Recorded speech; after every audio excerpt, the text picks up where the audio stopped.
નમસ્કાર મિત્રો, રાધે રાધે, જય શ્રી કૃષ્ણ, હર હર મહાદેવ।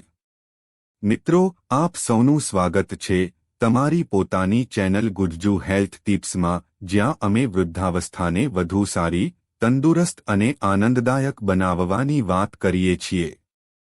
શું તમારા હાથ પગ સૂન થઈ જાય છે, ધ્રુજારી કે જણજણાહટ થાય છે તો તેને નજરઅંદાજ ન કરતા। આ ત્રણ વસ્તુઓ આજથી ખાવાનું શરૂ કરી દો। પ્રોબ્લેમ્સ જડમૂળથી દૂર થઈ જશે। મિત્રો, આજનો વિડિયો તમારા સ્વાસ્થ્યને માટે ખૂબ જ મહત્વનો અને ઉપયોગી વિડિયો છે। આજે અમે વાત કરવા જઈ રહ્યા છીએ એક એવી સમસ્યા વિશે જે લગભગ દરેક વ્યક્તિના જીવનમાં ક્યારેક ને ક્યારેક બનતી જ હોય છે, પરંતુ ઘણા લોકો તેને ગંભીરતાથી લેતા નથી અને પછી તેમાંથી છુટકારો મેળવવો અશક્ય બની જાય છે।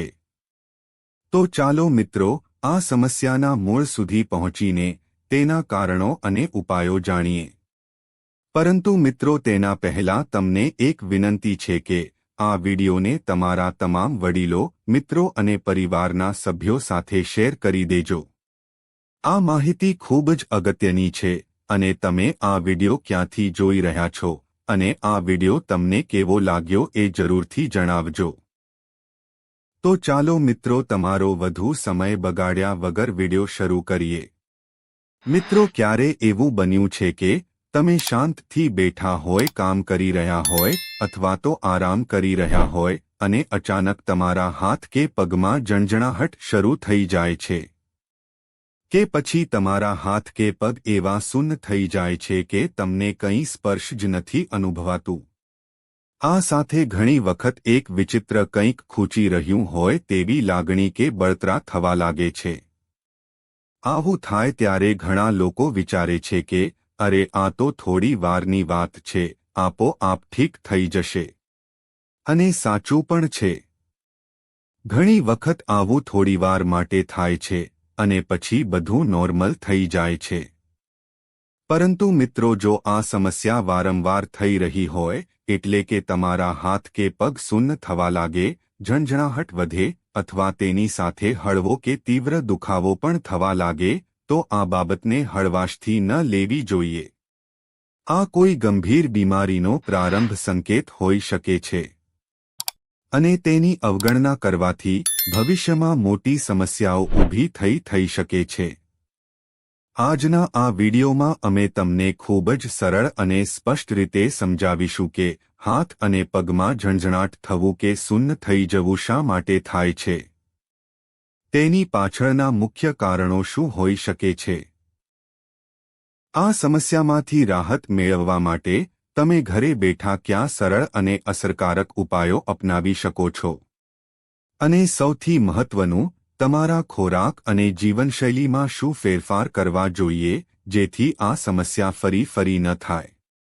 તો મિત્રો, તમામ જાણકારી માટે આ વિડિયોને અંત સુધી જરૂર જુઓ, કારણ કે આ વિડિયોમાં આપવામાં આવેલી દરેક માહિતી તમારા સ્વાસ્થ્યને સુધારવામાં મદદ કરશે। તો ચાલો મિત્રો, વિડિયો શરૂ કરીએ। સૌથી પહેલા સમજીએ કે હાથ અને પગનું સૂન થઈ જવું અને ઝણઝણાટ શું છે। જ્યારે તમે કોઈ વસ્તુને હાથથી પકડો છો, જેમ કે ગ્લાસ, ફોન કે કોઈ વસ્તુ, અને તમને તેનો સ્પર્શ જ નથી અનુભવાઈ રહ્યો, એટલે કે તમારો હાથ જાણે બહેરો થઈ ગયો હોય, આ સૂન્નપણાનો સંકેત છે। આ સાથે ઘણી વખત તે જગ્યાએ ઝણઝણાટ, ખૂંચવું, બળતરા કે ધ્રુજારી જેવો અનુભવ થવા લાગે છે। કેટલીક વખત આવું બિનજરૂરી રીતે થાય છે, જેમ કે લાંબા સમય સુધી એક જ સ્થિતિમાં બેસી રહેવાથી। જો તમે એ અંગને થોડું હલાવો, ખસેડો કે હળવી માલિશ કરો તો થોડીવારમાં બધું ઠીક થઈ જાય છે। પરંતુ જો આ વારંવાર થઈ રહ્યું હોય તો તેની પાછળ કોઈ ગંભીર કારણ હોઈ શકે છે। આપણા શરીરમાં હાથ અને પગની નસો લોહીના પ્રવાહ દ્વારા ઓક્સિજન અને પોષક તત્વનું વહન કરે છે। જો આ નસોમાં લોહીનો પ્રવાહ બરાબર ન થાય, કોઈ અડચણ આવે કે નસો પર દબાણ પડે, તો ઝણઝણાટ, સૂન્નપણું કે બળતરા જેવી સમસ્યાઓ શરૂ થઈ જાય છે। આના ઘણા કારણો હોઈ શકે છે, પરંતુ અહીં અમે કેટલાક સૌથી સામાન્ય અને મહત્વના કારણો વિશે જણાવીશું. નંબર 1. Carpal tunnel syndrome. આ એક એવી સ્થિતિ છે જેમાં હાથના કાંડામાં આવેલી મુખ્ય નસ, જેને મીડિયન નર્વ કહેવામાં આવે છે, તે દબાઈ જાય છે. આ નસ તમારી હથેળી, આંગળીઓ અને હાથના નીચેના ભાગ સુધી જોડાયેલી હોય છે. જ્યારે આ નસ પર દબાણ પડે છે ત્યારે તમને હાથની આંગળીઓ, ખાસ કરીને અંગૂઠા, તર્જની અને વચ્ચેની આંગળીમાં ઝણઝણાટ, સૂન્નપણું કે ખૂંચવા જેવી અનુભૂતિ થાય છે. લાંબા સમય સુધી કમ્પ્યુટર પર ટાઈપિંગ કરવું, ભારે વસ્તુઓ ઉપાડવી કે કાંડા પર વધુ દબાણ લાવે તેવું કામ કરવું, ખોટી રીતે બેસવું કે હાથનો ખોટો ઉપયોગ કરવાથી આ પ્રોબ્લેમ્સ થાય છે. આવી સ્થિતિમાં રાહત મેળવવા માટે કામ દરમિયાન દર 30 કે 40 મિનિટે હાથને આરામ આપો. કાંડાની સરળ કસરત કરો. દિવસમાં 2-3 વખત કાંડાને ઘડિયાળની દિશામાં અને વિપરીત દિશામાં 10 થી 15 વખત ફેરવો. જો સમસ્યા વધે તો ડોક્ટરની સલાહ લો, કારણ કે શરૂઆતમાં આનો ઇલાજ ખૂબ જ સરળ હોય છે. મિત્રો, જો તમે હજુ સુધી આ વિડિયોને લાઇક નથી કર્યો તો જલ્દીથી લાઇક બટન દબાવીને વિડિયોને તમારા મિત્રો, સંબંધીઓ અને ઓળખીતાઓ સાથે જરૂર શેર કરો, જેથી તેઓ પણ તેનો લાભ લઈ શકે. અને જો તમે ચેનલ પર નવા છો તો સબસ્ક્રાઇબ બટન દબાવીને ચેનલને સબસ્ક્રાઇબ કરો. સાથે બેલ આઇકન પર ક્લિક કરીને નોટિફિકેશન બેલ ઓન કરો, જેથી અમારા નવા વિડિયો તમને સૌથી પહેલા મળે. નંબર 2. પોષક તત્વોની ઉણપ. આપણા શરીરને સ્વસ્થ રહેવા માટે વિટામિન 12, પોટેશિયમ, કેલ્શિયમ, આયર્ન અને મેગ્નેશિયમ જેવા પોષક તત્વોની જરૂર હોય છે. જો આ તત્વોની ઉણપ થાય તો નસોનું કાર્ય બરાબર થતું નથી, જેના કારણે હાથ પગમાં ઝણઝણાટ, સૂન્નપણું અને નબળાઈ અનુભવાય છે. ઝડપથી થાક લાગવો, શરીરમાં નબળાઈ અને આળસ આવવી, માંસપેશીઓમાં ખેંચાણ કે દુખાવો થવો, ચક્કર આવવા કે ચીડિયાપણું થવું આના લક્ષણ છે. તો આવી સ્થિતિમાં તમારે તમારા ખોરાકમાં પોષક તત્વો ઉમેરવા જોઈએ. વિટામિન 12 માટે દૂધ, દહીં, પનીર, બટાટા, ગાજર અને મૂળા લઈ શકો છો. પોટેશિયમ માટે કેળા, નારંગી, શક્કરિયા અને નાળિયેર પાણી લઈ શકો. આયર્ન માટે પાલક, ચણા, ખજૂર, કિસમિસ અને ગોળ લઈ શકો છો. કેલ્શિયમ માટે દૂધ, બદામ, તલ અને રાગી લઈ શકો. મેગ્નેશિયમ માટે બદામ, લીલા શાકભાજી, આખા અનાજ અને ડાર્ક ચોકલેટ લઈ શકો છો. વિટામિન સી થી ભરપૂર ખોરાક જેમ કે સંતરા અને આમળા ખા, કારણ કે તે આયર્નનું શોષણ વધારે છે. જો ઉણપ વધુ હોય તો ડોક્ટરની સલાહથી સપ્લિમેન્ટ પણ લઈ શકો છો, પરંતુ કુદરતી ખોરાક પર વધુ ધ્યાન આપો. મિત્રો, આ બોનસ ટિપ્સ પણ તમે અજમાવી શકો છો. નંબર 1. રાત્રે 10 થી 12 કિસમિસ પાણીમાં પલાળી રાખો અને સવારે તે પાણી પી લો અને કિસમિસ ખાઈ લો. નંબર 2. માત્ર 2 મહિના સુધી આ ઉપાય કરવાથી શરીરની નબળાઈ અને ઝણઝણાટ ઓછી થઈ જશે. લસણ લોહીના પ્રવાહને સુધારે છે.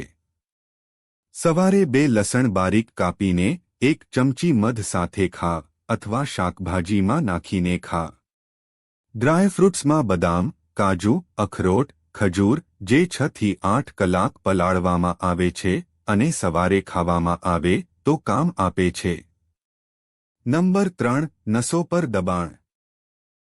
ખૂબ ટાઈટ કપડાં, ખાસ કરીને ટાઈટ જીન્સ, બેલ્ટ, મોજા કે ચપ્પલ પહેરવાથી નસો પર દબાણ પડે છે, જે લોહીના પ્રવાહને અટકાવે છે. લાંબા સમય સુધી એક જ સ્થિતિમાં બેસવું, ખાસ કરીને પગ ચડાવીને બેસવું, નસોને દબાવે છે. જો તમે આખો દિવસ ખુરશી પર બેસીને કામ કરો છો અને તમારી શારીરિક પ્રવૃત્તિ ઓછી હોય તો લોહીનો પ્રવાહ ધીમો પડે છે, જે આ સમસ્યાને વધારે છે.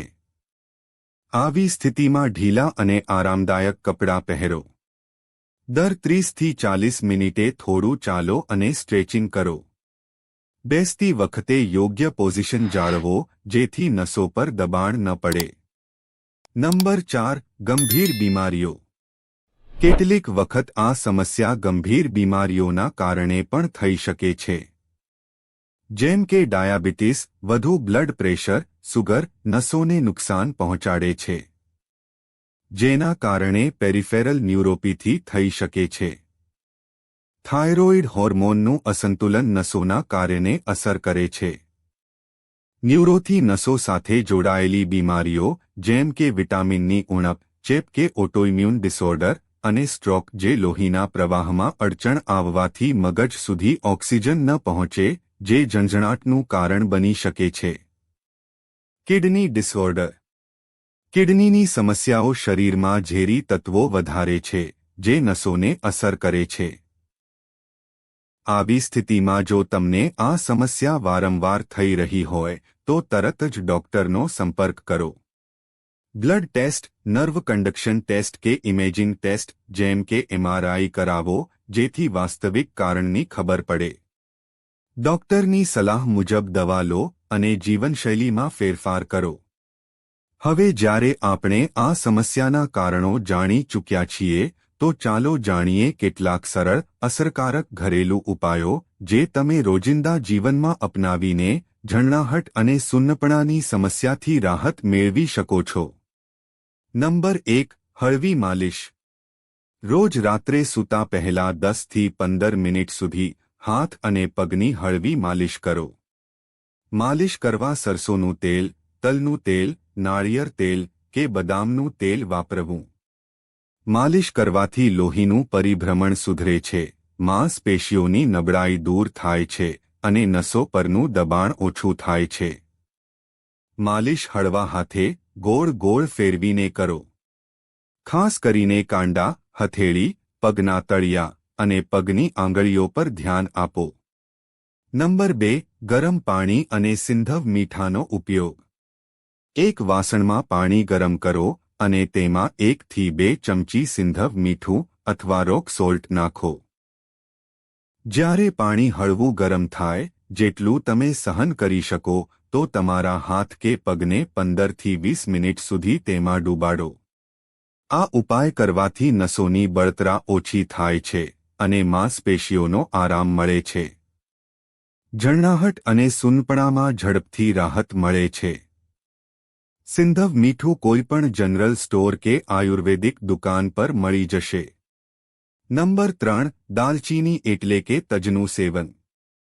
તજ એક ચમત્કારિક ઔષધિ છે જે લોહીના પ્રવાહને સુધારે છે અને શરીરની રોગ પ્રતિકારક શક્તિ વધારે છે.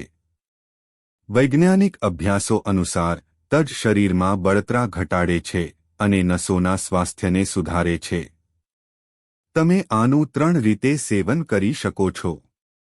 અડધી ચમચી તજના પાવડરને 1 ગ્લાસ હળવા ગરમ પાણીમાં ભેળવીને સવારે ખાલી પેટે પી લો અથવા અડધી ચમચી તજના પાવડરમાં 1 ચમચી શુદ્ધ મધ મેળવીને ચાટી લો અને પછી 1 ગ્લાસ હળવું ગરમ પાણી પી લો અથવા તજની ચા બનાવો. 1 કપ પાણીમાં ચપટી તજ પાવડર નાખીને ઉકાળો. થોડુંક મધ ઉમેરો અને પી લો. આ ઉપાય કરવાથી લોહીનો પ્રવાહ સુધરે છે, ઝણણાહટ અને સુન્નપણામાં અને સાંધાના દુખાવામાં રાહત મળે છે. શરીરની રોગ પ્રતિકારક શક્તિ વધે છે. આ ઉપાય કરતાં તમારે થોડી સાવધાની રાખવી પડશે. વધુ પડતું તજ પાવડર ન લો કારણ કે તે લીવરને નુકસાન પહોંચાડી શકે છે. દિવસમાં અડધાથી 1 ચમચી પૂરતો છે. નંબર 4. સૂંઠ અને હળદરવાળું દૂધ. દૂધ, સૂકી આદુ અને હળદર બંને શક્તિશાળી ઔષધીય છે જે નસોને મજબૂત કરે છે અને બળતરા ઘટાડે છે. 1 ગ્લાસ દૂધને ધીમી આંચ પર ગરમ કરો. તેમાં 1 ચપટી સૂંઠ પાવડર અને ચપટી હળદર પાવડર નાખો. જ્યારે દૂધ હળવું ગરમ રહે તો રાત્રે સૂતા પહેલા પી લો.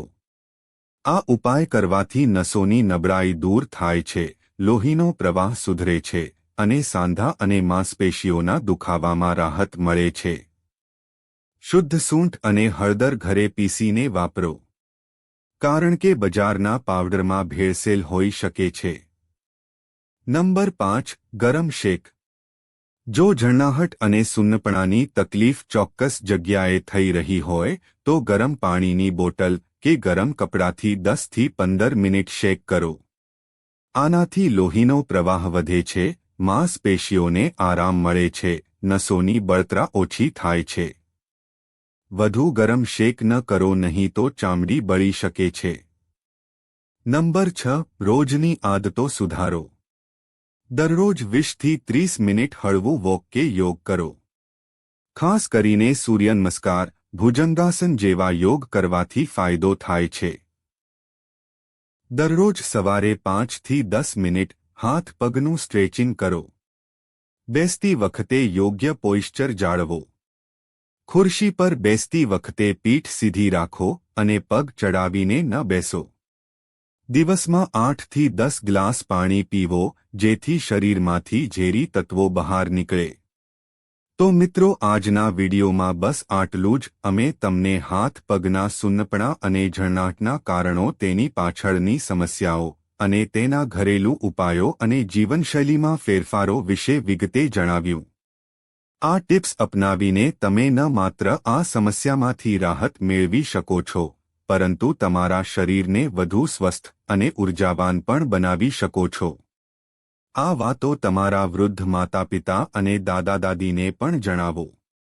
જો તમને આ માહિતી ગમી હોય તો વિડીયોને લાઇક કરો, શેર કરો અને અમારી ચેનલને સબસ્ક્રાઇબ કરો.